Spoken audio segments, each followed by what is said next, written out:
Good morning, everyone. Welcome to another Art Clinic Online this Saturday morning. With us today, we have Valerie Theberge, who is an incredible sculptor and installation artist and muralist, and I think there's painting backgrounds in there too, which hopefully she'll talk a little bit about today. I kind of was poking around her webpage and her Instagram feed, which is absolutely phenomenal, just because you can see a lot of videos of her in process works and also get a glimpse of some really cute dogs running around the studio, which is always exciting either way. But her work has this kind of magical quality to it. And I was kind of thinking about any ties to, artists that we've had in the past. And actually last week when we introduced Akemi Maegawa, there's a lot of similarities in just kind of the function of the sculpture or the daruma from Akemi, and kind of the idea of this kind of object having a kami or a spirit to it. And I found a lot of commonality in that regard.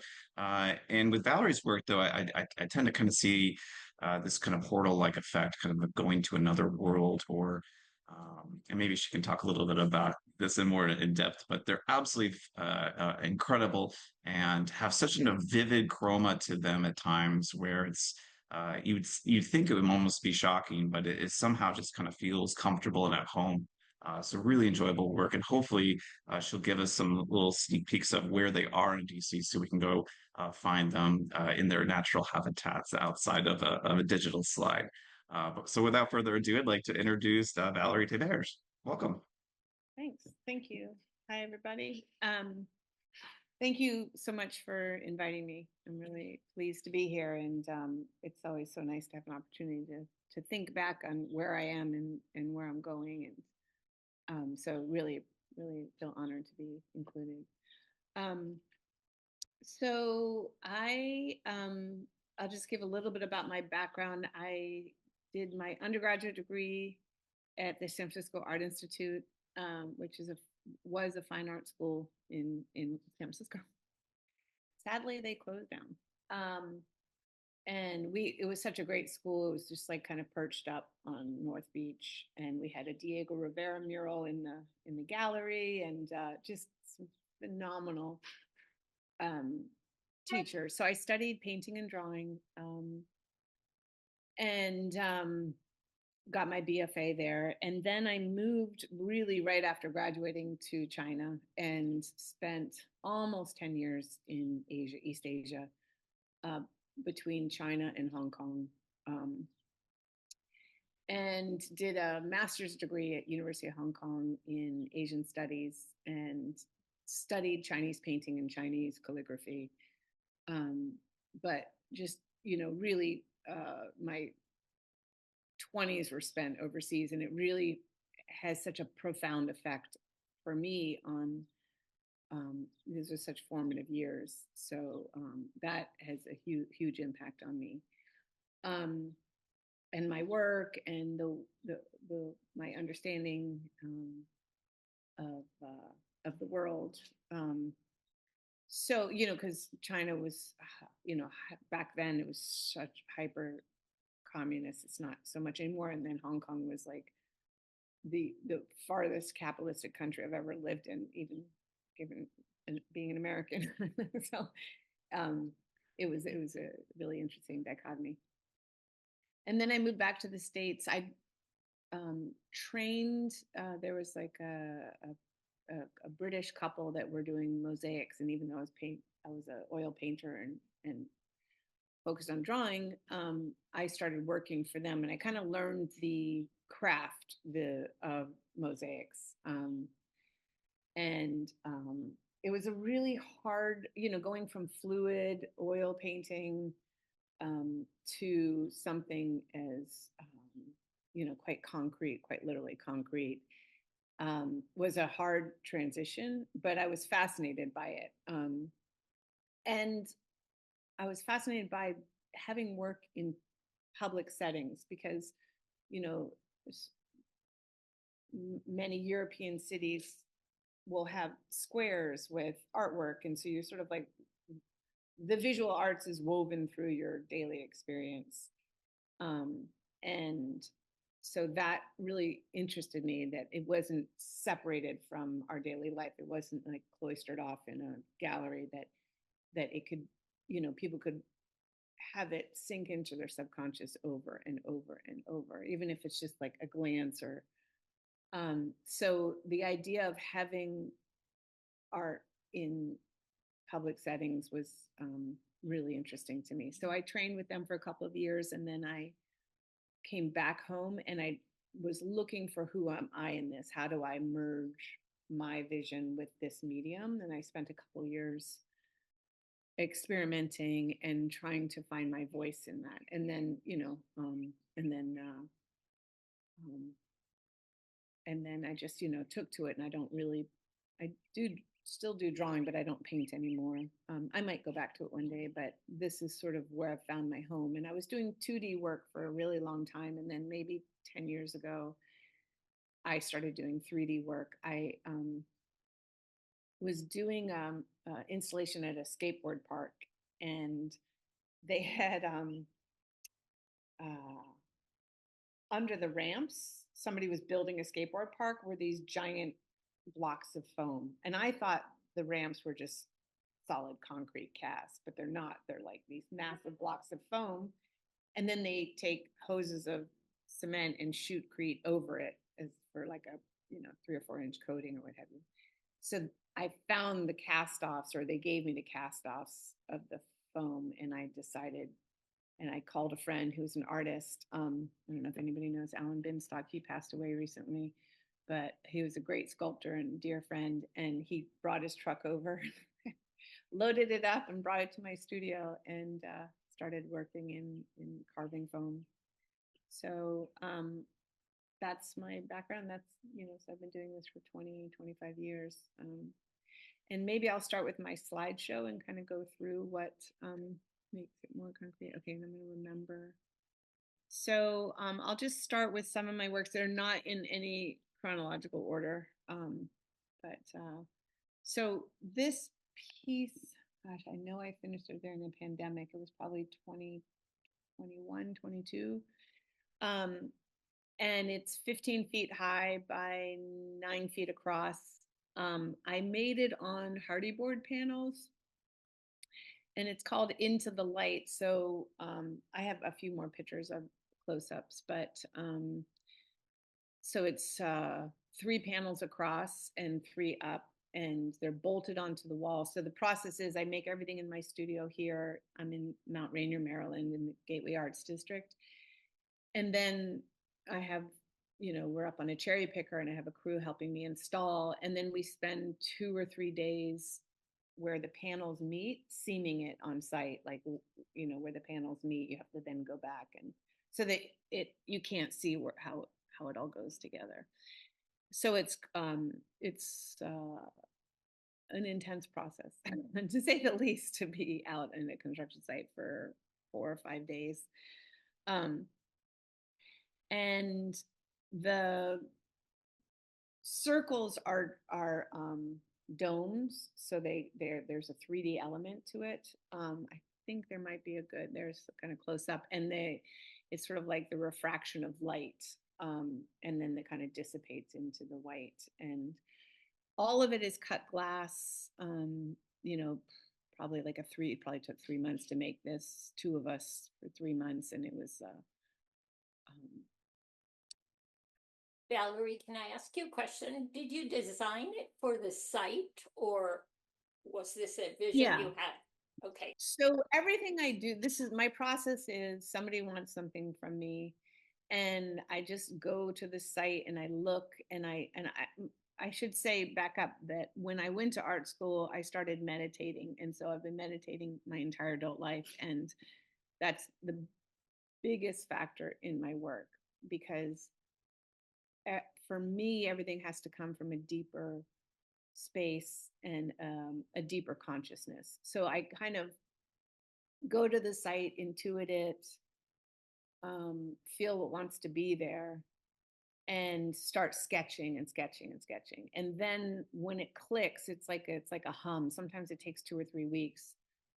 But and I'll do things like go to museums, or go look at textiles or whatever. I just kind of just try to fill in information until it's like kind of like a tuning fork until it feels like it's like, hums. And that's how I came up with this one. And you'll see that this white background is a huge part of what I've been doing since 2018, maybe even before then. But I did this one piece and then I've just keep riffing on it with this white. There's like 15 shades of white, and it to me is kind of like cellular structures floating through space, and the way they interact and intersect. So yeah, so that's how I did this one. And there's kind of auras around them as they kind of flow back into the greater um, space.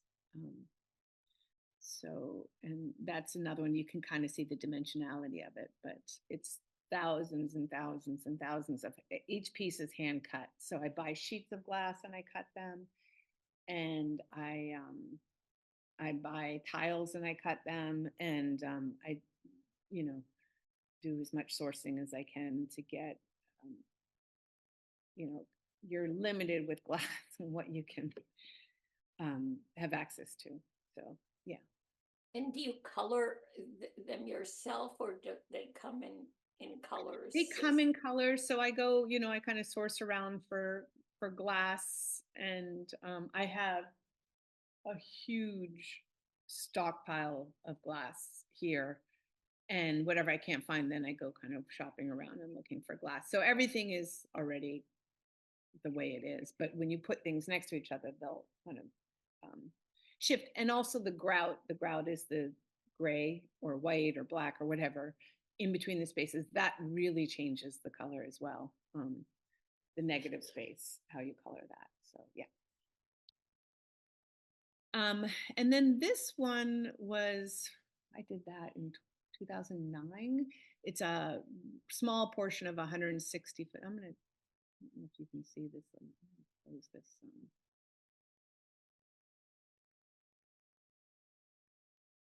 Anyway, I was trying to close this little bar bars. It's 160-foot long underpass in Crystal City, and by 20 feet tall. And they asked me to do something for the underpass because it was an important walkway to the metro, and people were, it was sort of like dirty and grimy. And so I,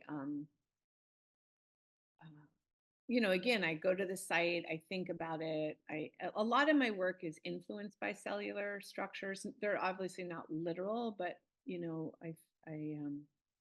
I feel like when I meditate, I'm getting to this cellular vibrational state of consciousness, and so I feel like I'm floating amongst all these shapes, as I'm sinking down deeper into like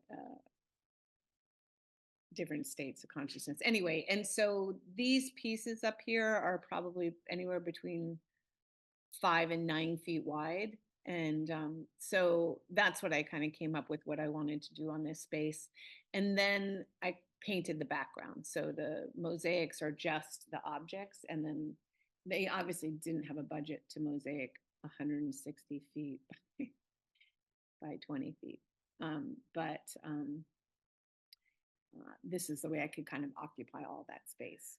So, and there's another version of it, but it's there's like 25 of these objects floating down the wall under Jefferson Davis Highway. Yeah. Then this was my first white on white piece. This was sort of a really interesting story. Shanti Norris, who used to be the executive director of the Smith Center for the Healing Arts, was a friend of mine, and she also is an art curator. And I'd worked for her before. I was part of an art show at the Joan Hisoka Gallery, and so she knew me and my work. And she asked me to do something for the lobby of this new cancer center in Virginia. And I had to, so I, again, kind of get an understanding of what the center's about, and it's not my mind as much as like a feeling, like what wants to be born here. To me, it's all an intuitive connectivity process. And so I had to present my designs, and it was the day 30 years later that my father had died of cancer. So I thought, that was kind of a weird synchronicity, but I wasn't happy with where the direction I was going. I knew I needed another month. And so the committee liked who I was, but they weren't sold on where I was going. And I had said the same thing, like, this is not what I want to do, but I'm a little bit stuck. And the next week, Friday to Friday, my mom was diagnosed with cancer.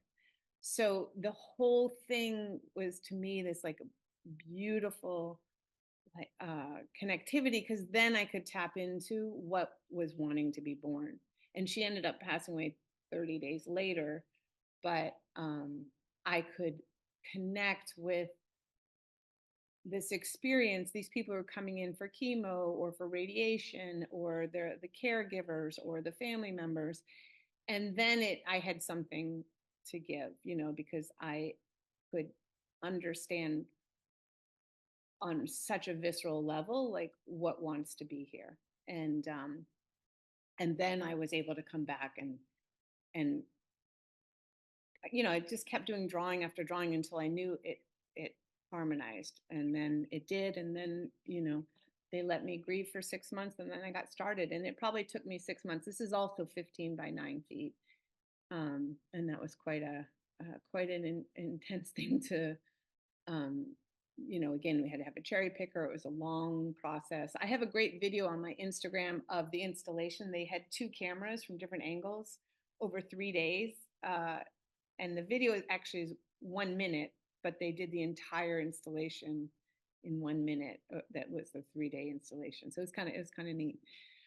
To watch it go up to the scenes, how it all fits together. So this was, to me, a really like ethereal, connected, like, I felt like my mother was flowing right through me as I was like moving through this whole process. And it always changes. Like, I have an idea of where I'm going, but as I'm working on it, it changes. And it's, 100,000, 200,000 little pieces that are fitting kind of seamlessly together. So that metaphor is important to me. So that's that one. That's a close up. And so this is where I started the white on white. I don't know if you can see up close, but this is where I sort of started the working in really textural, complex whites backgrounds. And when you sketch it, oh, sorry. I was going to ask, is there like a symbolism with the white, or is there like does it have a kind of meaning? Like, does color have meaning for the? So I don't know about symbolism, but what I noticed when it was over, say, I don't, I'm just sort of in this state of just, and then I come out and I was like, oh, that's interesting. So these, to me, are, in hindsight, for me, I don't know what for other people, but, they're these otherworldly orbs, but to me, they represent my parents, both, who have, who have like moved, transitioned to another state. And then there on the bottom right, there's these 3 shapes. And then the top right, there's 2 shapes. I don't know if you can see there. And again, it's like there's 3 siblings, there's 3 kids and then 2 parents. And so when I pulled back, months later, I was like, oh, that's interesting. Like, the 3 of us are down here on the right, still in our physical forms. And then those 2 are sort of floating off. So it kind of made sense. But really what I'm going for whenever I start with a feeling. Everything starts with a feeling. So, it's up high. When I walk into that space, were it to be me, what would I want to feel like? and I want people to feel an expansion and an elation because you're going through an incredibly, on a human level, painful, emotional, trying time. So when you walk in, I wanted this feeling of people just like there's like the spirit is so much greater than our personal experience. So so I kind of start with words, you know, and then I draw until the words sync up with the visual. And it's always like I was talking to a friend of mine who's a great musician, and and I was saying it's just like it hums, like what the first week or two it just is like, and then I just keep going until I know it's going to harmonize. So they don't mean anything, like I'm not trying to but I think in hindsight my subconscious is divining it. So I look back and I'm like, oh, that's interesting.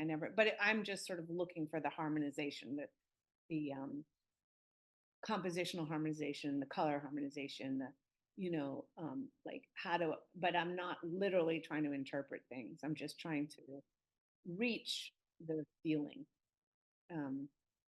Yeah. Valerie, when you sketch, do you use color too at that stage too?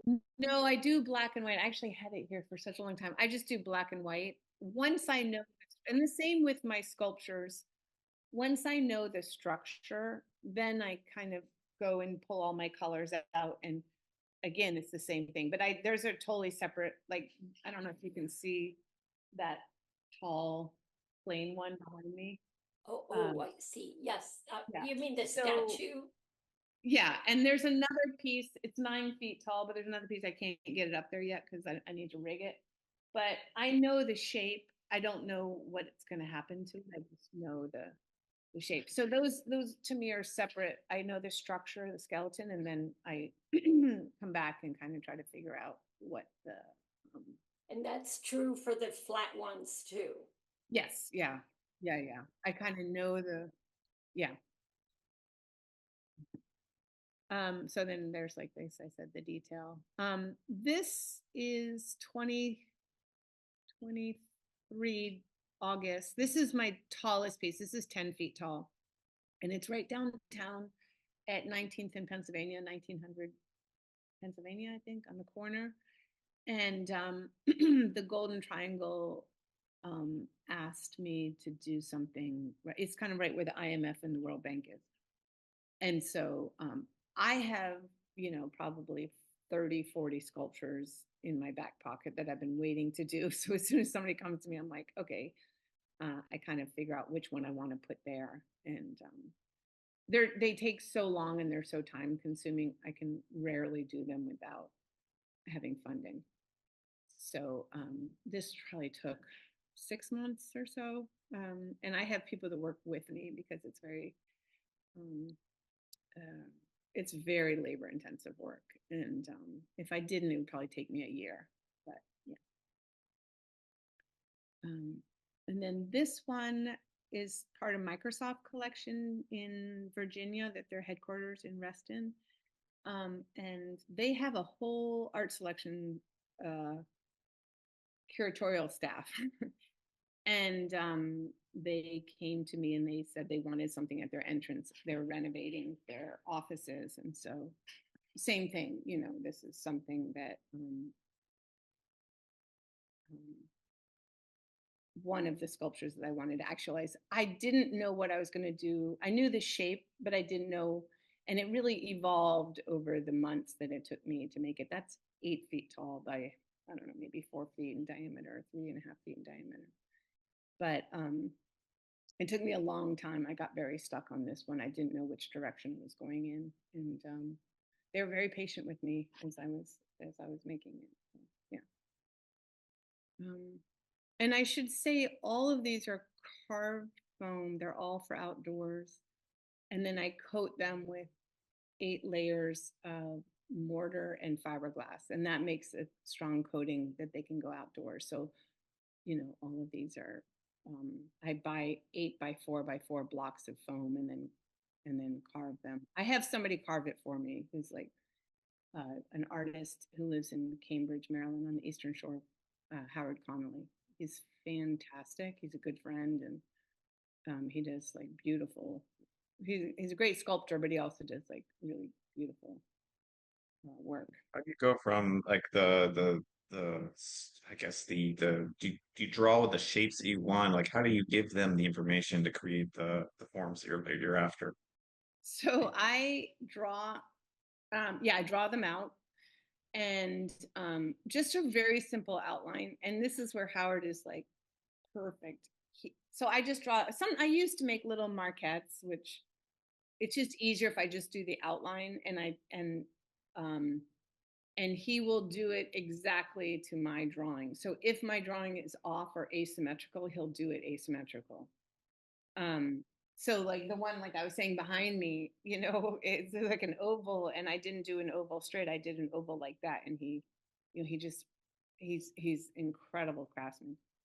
So and then I'll go down midway and see, because sometimes it needs to change. I don't know if you can see that yellow one right there.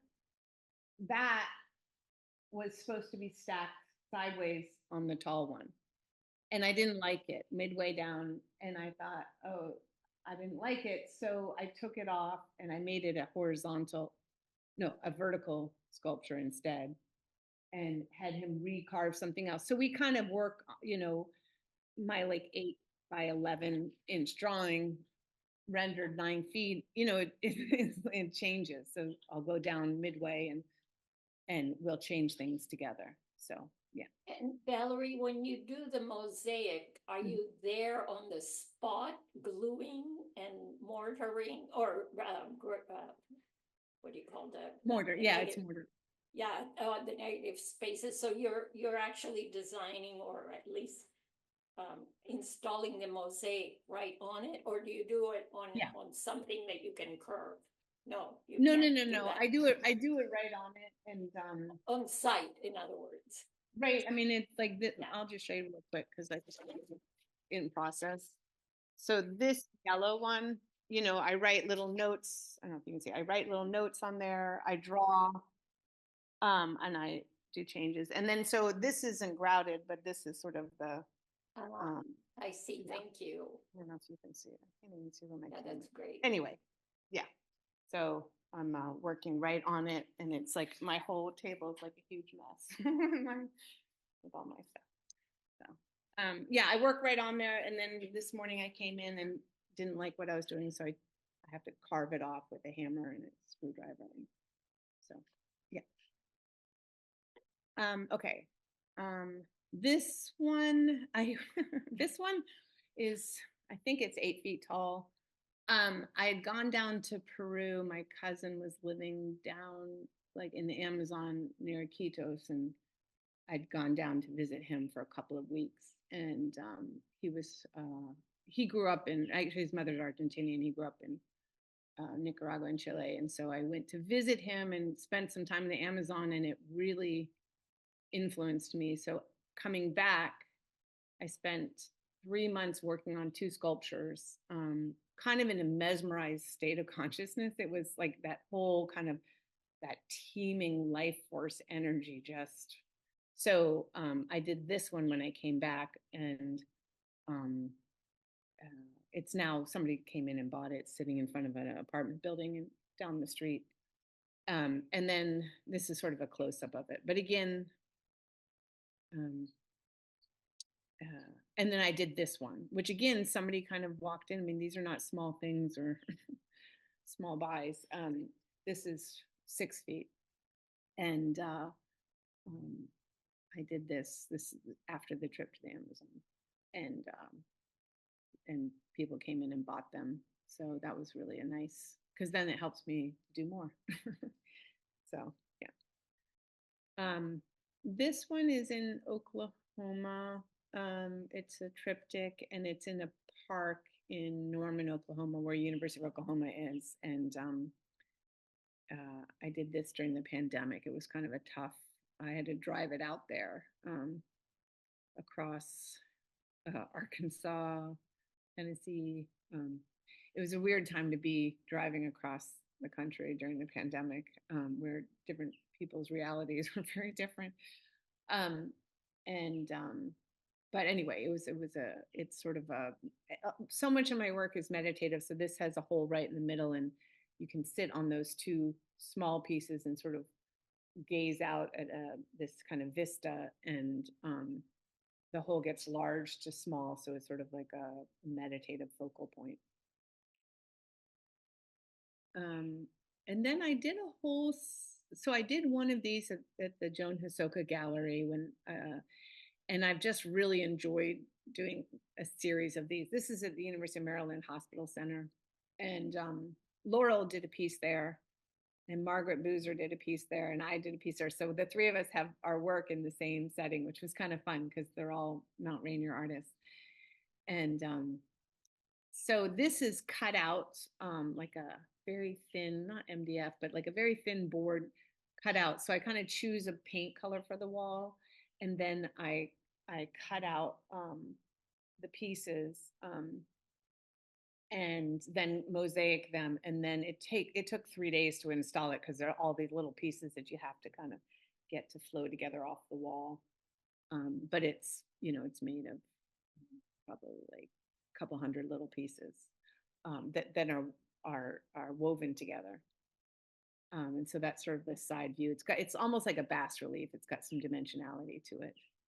But I really, to me, the work, I want it to have a flow to it because I'm working in cement, I'm working in glass, like I'm working really hard angular medium, and I want the work to I want it to feel like there's fluidity to it. And now this is a series of white on whites that I did. I had like a week where I had a little bit of free time, and I worked on these boards, and I just loved it. And so I've done I've sold two, but 1, 2, 3, 4, 5, 6. I've probably done 6 of them so far, and I don't know if I'll do any more, but and then I was learning to weld, so I welded a frame for one of them, and I had another person weld frame, so they look really good welded. But that's a whole series that I have hanging up in my studio, and I'm really enjoying them. This was the piece I did for the Joan Hisoka Gallery for that show. I guess there was like half a dozen of us in a group show, and they gave me this wall, and I was like, oh, fun. So this is the first time I did the floating walls. I call them the floating wall series. And so I created all these pieces that I wove together on the wall. And since then, subsequently, I've done maybe 3 others of these. And they loved it so much, they found money and bought it and moved it to a different wall. So that was kind of fun and unexpected. This is a small one. This is probably 4 feet tall sculpture, and the openings, you can see so much of my work has like opening holes, and it's this idea of transcending, like we're just going from the material to the immaterial world, and so that is a reoccurring theme in my work. Sometimes I do functional things. So this is a bench. It's downtown on across from the 10-foot sculpture. So I like doing these sort of an asymmetrical seating. This was part of a show of Sculpture Biennial down near the Watergate that happens. And it was nice to be a part of this. So they asked me, and I had to work really hard because I had 2 months to make something, and it's 7 feet tall. So I kind of worked around the clock. So it was fun to be part of that because it was right downtown in Foggy Bottom, and they put sculptures all throughout the neighborhood, and it lasts a couple of months. So that was fun. And then I moved it to my front yard, and somebody ended up buying it. So it's going to be installed in McLean next Monday. Yeah, so that's kind of fun.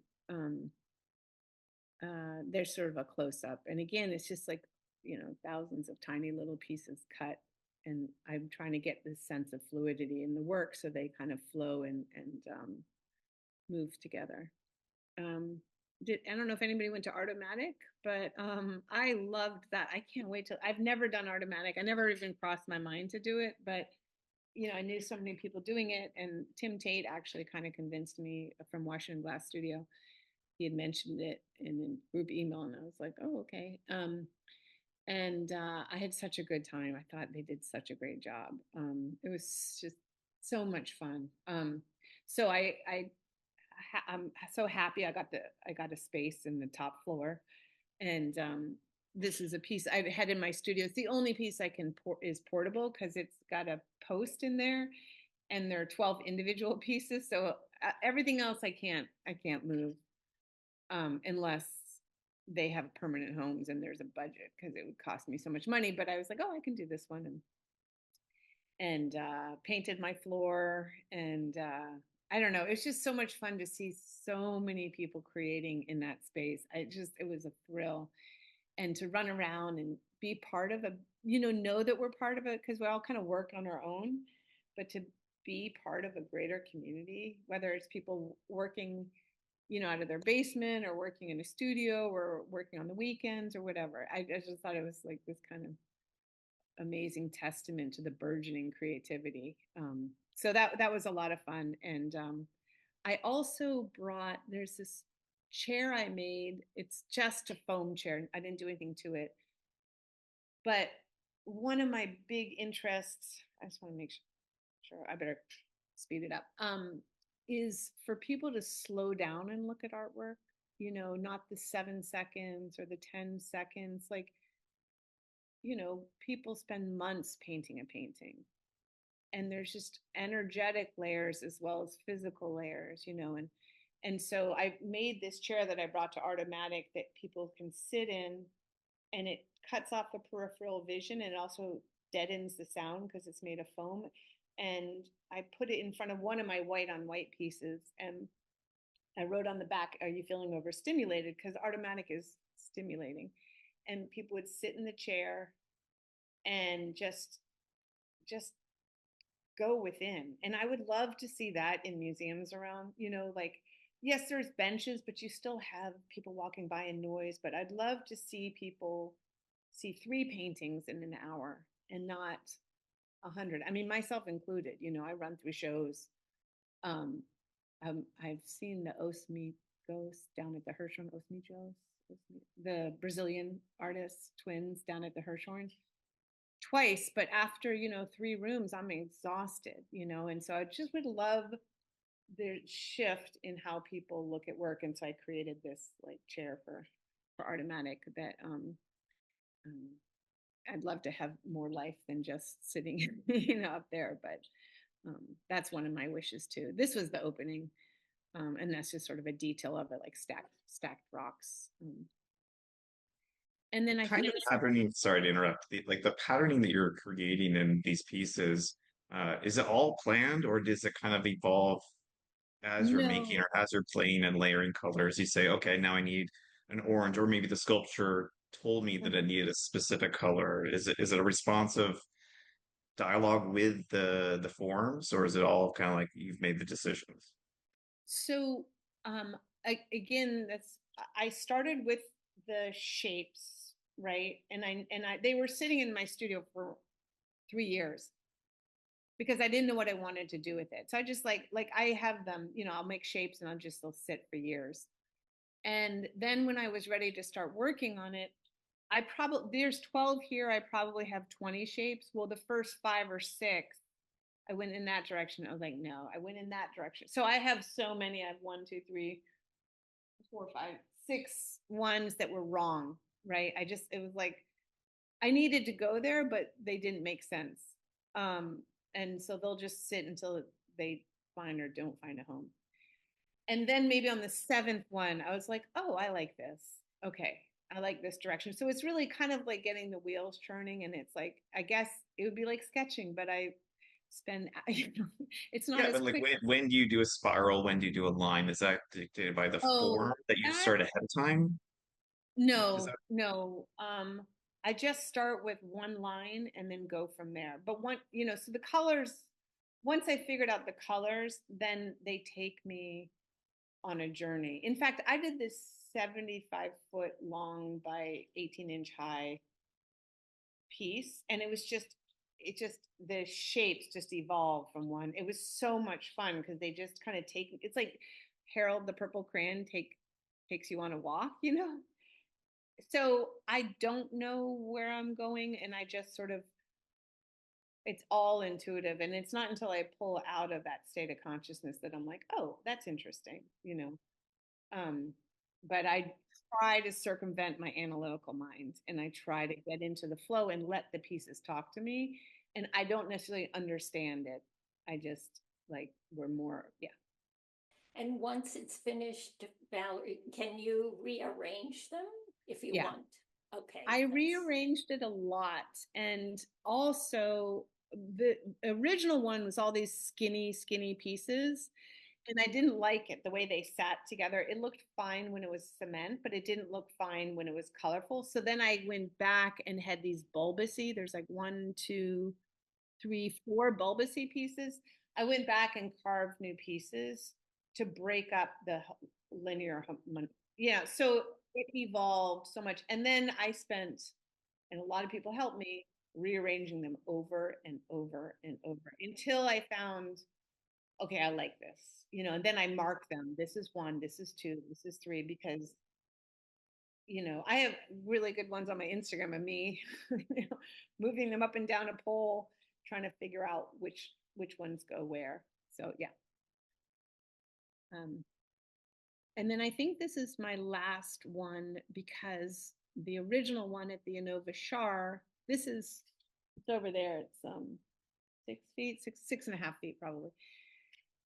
I wanted to know, once I'd done that 2D, I was like, what would that look like if I pulled it out into the 3D world? I really wanted to feel, I wanted this guy, because, and again, this is another tribute to my mother, like, it's called Transcendence. So there's, I think, again, you have the white on white and all these like patterns, but I wanted to know, and it also led to the Into the Light mural, because this is the first time I diffused color and made it into solid. So I was like, there's, they're like centimeter large, little tiny pieces of glass rolling into the blue.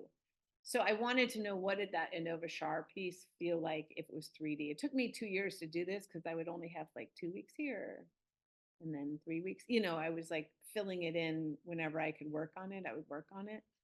But this was me wanting to take that 2D mural and make it full life, and then feel the idea of we're transcending the material into the material, like this idea of, you know, we're solid and we're not at the same time.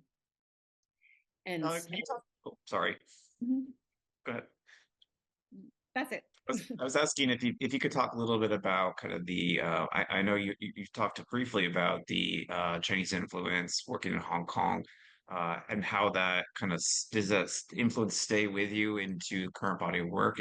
Can you see in this one even reminiscence of that time that you spent out east? So that's an interesting question. So, I was going to an art school there when I first landed, and it was a lot about following the teacher and repetition, which coming from San Francisco to that, so I pretty much skipped all the school and wandered the streets, you know, and, obviously I did enough to to graduate yeah. with what I did, but I didn't respond, because I feel like over here we don't have a foundation. We have creativity. Over there, they've got a strong foundation, which sometimes sucks the creativity life out. So it's kind of like somewhere these two meeting together, like, that there's just basic information you need to learn in order to unlearn. just like there's like a creative burgeoning flow that you need to tap into, but you need, in my opinion, you need to harness the two. So this is a roundabout way to answer you, Jordan, which I often do. But so when I lived there, there was I lived in a pretty big town, but it's considered small for China.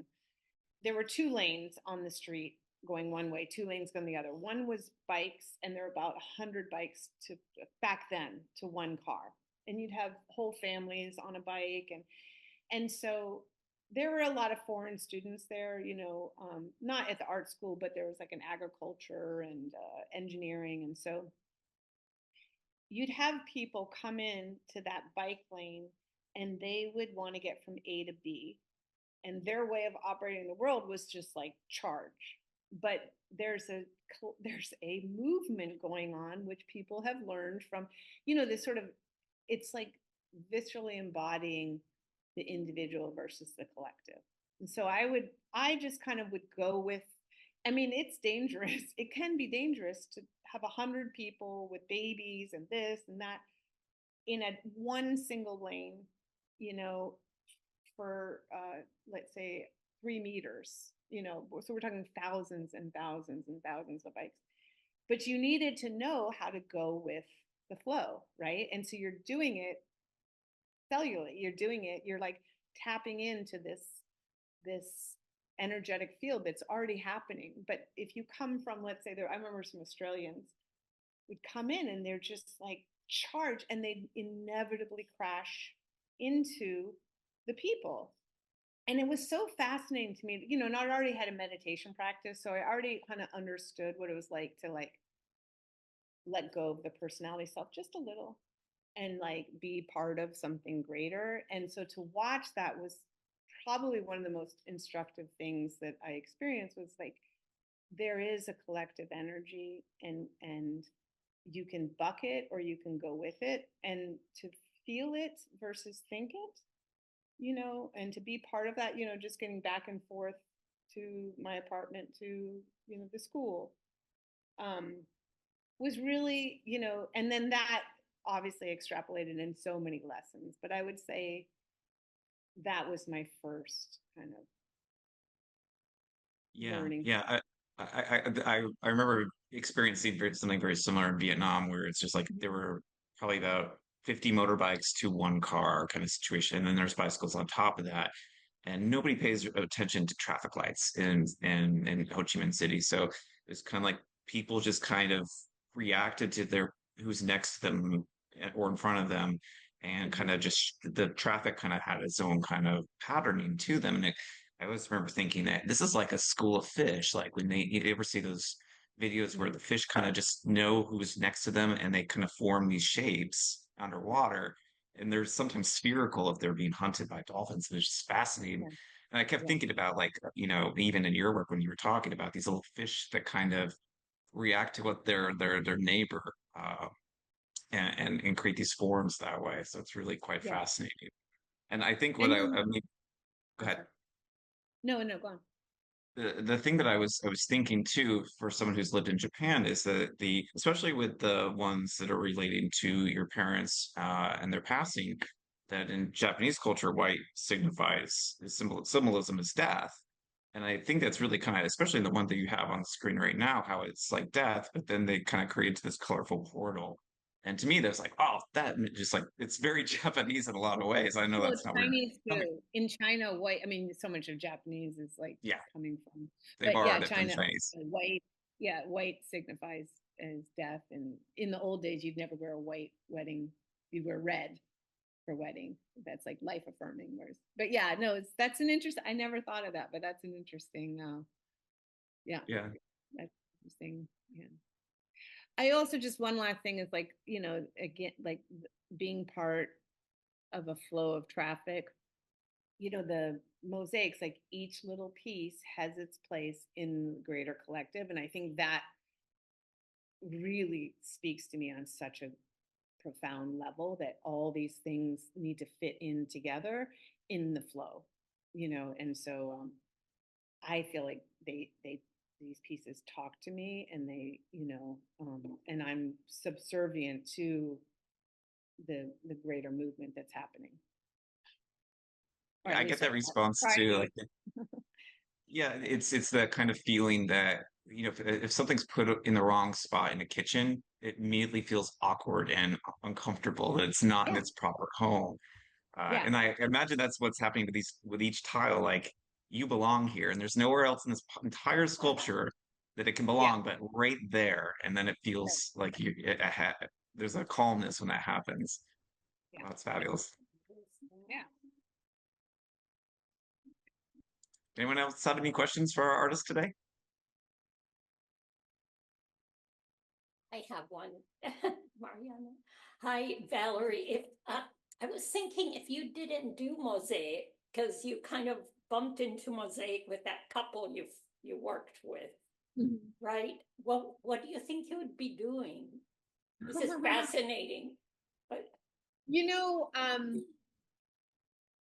I honestly don't know, but at the time I was doing a lot of soul searching. And I'd done the Artist's Way book like 5 years ago. And yes. Before I ran into that couple, I had been working in offices in Hong Kong because I needed a visa to stay. So I was kind of feeling like I was dying. I mean, I'm not trying to be melodramatic, but I can't be a fish out of water. So I'm working in these spaces where I felt so lost. So I did the Artist's Way and trying to find out. So really, I don't think there's really anything else, because there was a little sign at an art center where I had a show, and it said, call us. We're looking for an apprentice. And before the Artist's Way, I saw the sign and my mind said, oh no, no. And then I did the Artist's Way and I saw the sign 3 months later. And they teach you like that voice, like listen to that voice and just pick up the phone. It may not be this, but it's the door to the door to the door to the door. And that changed my life. Right. Wow. But it was like I had to get in the state of consciousness of possibility. Right. And listening to the inner world versus the mind, which is like very narrow, very linear, and that, my whole trajectory changed. So I feel like it's more like